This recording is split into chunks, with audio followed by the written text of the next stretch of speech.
आज की बेटियां भी काल खोल के सुने और आज के बेटे भी कान खोल के सुने। इतराते फिर रहे हैं, मरे जा रहे हैं, मरे नंगी लड़की चाहिए जो आधा कपड़ा पहन के घूम रही है, स्कर्ट पहन के घूम रही है, फटी हुई पैंट पहन के घूम रही है। हाँ, ये बहुत हुस्न वाली है, ये बहुत हुस्न वाली है। जालिम मर गया तुझे पता नहीं है, कब्र में इसकी भी ठुकाइयां होंगी, तेरी भी ठुकाइयां होंगी। ये YouTube पे अपने तकरीरें वगैरह डालते हैं और उसी से, और मुझे वार्न कर रहा है कि उसके बहुत सारे फैन फॉलोअर हैं, अगर मैंने एक्शन लिया तो फैन फॉलोइंग जो है सब सड़क पे उतर आएगी। तुम निकाह करो उनसे जो तुम्हें भाएं, बहाने का मतलब है पसंद आए।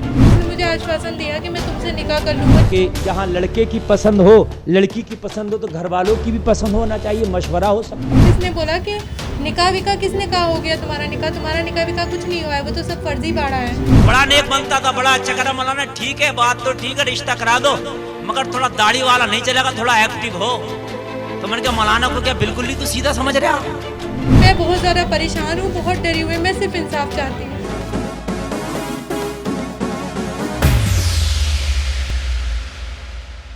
बरेली की नामचीन प्राइवेट यूनिवर्सिटी में लॉ फर्स्ट ईयर की छात्रा ने मुफ्ती गुलफाम रजा कादरी पर जो आरोप लगाकर पुलिस को शिकायती पत्र दिया है, उसको लेकर अब हर जगह चर्चा है। मेन स्ट्रीम मीडिया से लेकर सोशल मीडिया तक खबरें आ चुकी हैं। शिकायत के बाद एसपी सिटी बयान जारी कर चुके हैं। देखिए, इस तरह का एक शिकायती प्रार्थना पत्र प्राप्त हुआ है।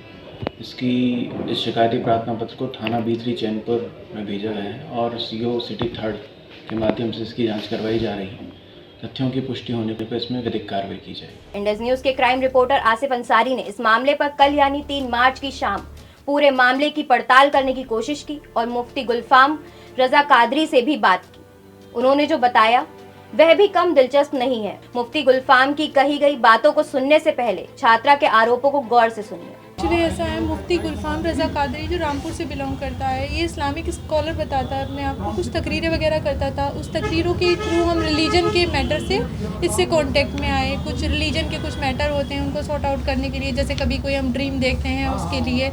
तो फिर उसके बाद जब हम इसके कांटेक्ट में आए तो उसके बाद ये रेगुलर खुद हमारे कांटेक्ट में रहता था, बताता था कि मेरा बहुत बड़ा मदरसा वगैरह चल रहा है और मैं आपकी एजुकेशन में हेल्प करूँगा। तो कभी कहीं किसी तरह से हमें डाउट नहीं हुआ, क्योंकि एक इस्लामिक इंसान है जो इतना प्रचार प्रसार कर रहा है, तो डाउट वाली कोई बात नहीं थी। तो ये सर मुझे 17 तारीख तक मेंटली टॉर्चर कर रहा था, कॉल्स कर रहा था, तो मैं बहुत ज़्यादा डिप्रेट हो गई थी। 25 दिसंबर को ये और इसका ड्राइवर दोनों मुझे अपनी बातों में बहला फुसला के अपने साथ ले गए। वहाँ ले जाने के बाद सर ने मुझे एक मेडिसिन दिया, उसके बाद मुझे अपना होश नहीं रहा। फिर दोनों ने स्टेप बाय स्टेप मेरे साथ रेप किया, दोनों ने। जब मैं होश में आई तब मैंने इसको कहा कि ये सब कुछ किया मेरे साथ, तो ये एक मदरसे ले गया मुझको। मैं उस मदरसे का भी पता नहीं जानती थी। वहाँ ले जाकर मदरसे में ये कहा कि मैं इसकी बहन हूँ। जब मैंने ये चीज़ सुनी तो मैं बहुत ज़्यादा हाइपर हुई। तब इसने मुझे आश्वासन दिया कि मैं तुमसे निकाह कर लूँगा, ये बात किसी को नहीं बताना। तो सर इसने मुझसे निकाह किया, इसने खुद ही गाड़ी में बैठ के एक निकाहनामा बनाया, उस पर सिर्फ मेरे साइन लिए। मैं भी इतना नहीं जानती थी कि निकाह किस तरीके से होता है। मैं इस आश्वासन में रही कि निकाह हो गया है मेरे साथ, मैं इसके साथ सर रहती रही। फिर उसके बाद एक दिन ऐसा होता है, मेरे को बोला कि एक हॉस्पिटल का इनाग्रेशन है, तुम्हें उस इनाग्रेशन में चलना है, वहाँ पे जो है उसका रिबन काटना है एज ए जज।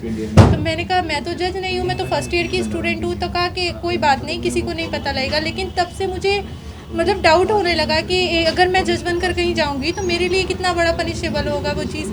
तो मैंने इससे कहा मैं नहीं जाऊँगी, और अगर मैं जाऊँगी तो मैं तुम्हारे निकाह में हूँ, मुझे कोई सज़ा हो गई तो क्या होगा। तब इसने बोला कि निकाह विकाह किसने कहा हो गया तुम्हारा निकाह विकाह कुछ नहीं हुआ है, वो तो सब फर्जी बाड़ा है।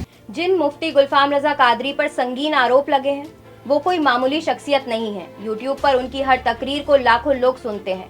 आरोप लगाने वाली छात्रा भी कह रही है कि वह तकरीर सुनकर ही उनके संपर्क में आई।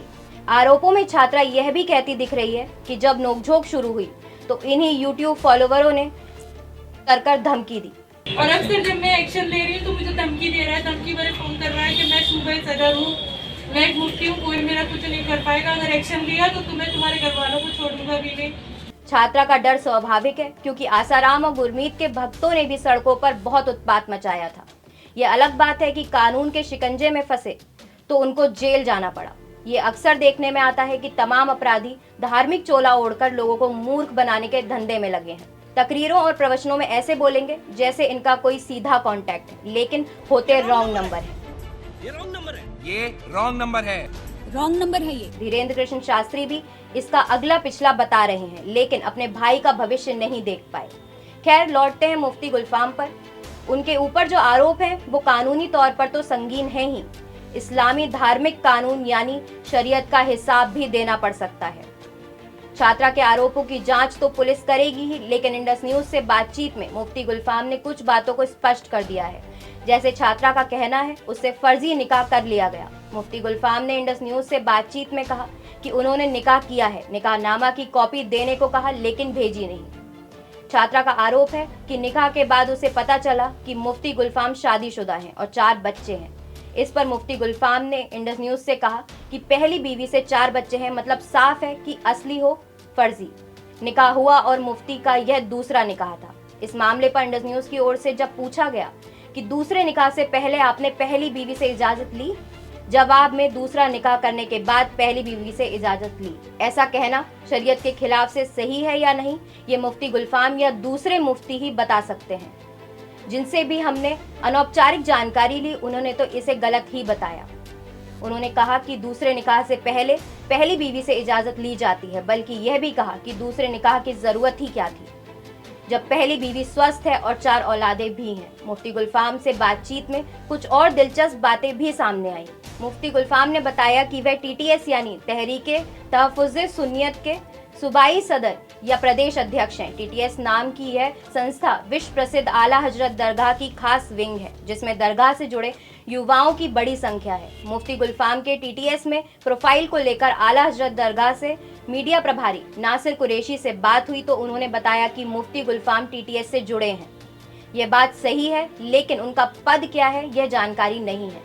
इंडस न्यूज ने मुफ्ती गुलफाम रजा कादरी से एक सवाल यह भी पूछा कि वे मुसलमानों की किस बिरादरी में आते हैं। पहले तो उन्होंने कहा कि वह सुन्नी हैं, हालांकि बाद में उन्होंने खुद को मिर्जा बताया। वे मिर्जा यानी मुगल बिरादरी के ही हैं, तो यह भी कम खास बात नहीं है। मुसलमानों की अशराफ बिरादरियों में मुगल भी आते हैं, यानी उनकी बिरादरी के लोगों की गिनती शरीफों में होती है। जाहिर है कि वो शरीफजादे कहलाते हैं।